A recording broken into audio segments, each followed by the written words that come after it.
Ja.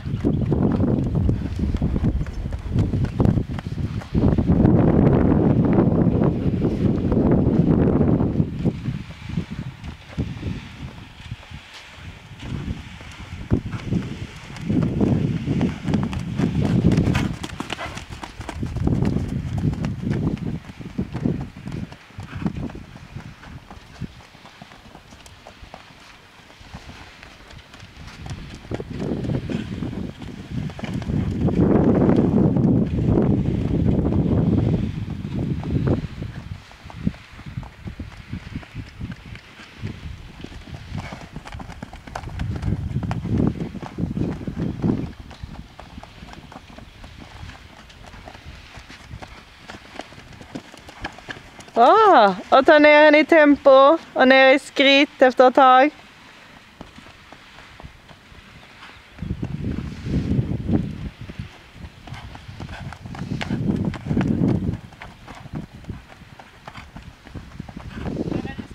Ja.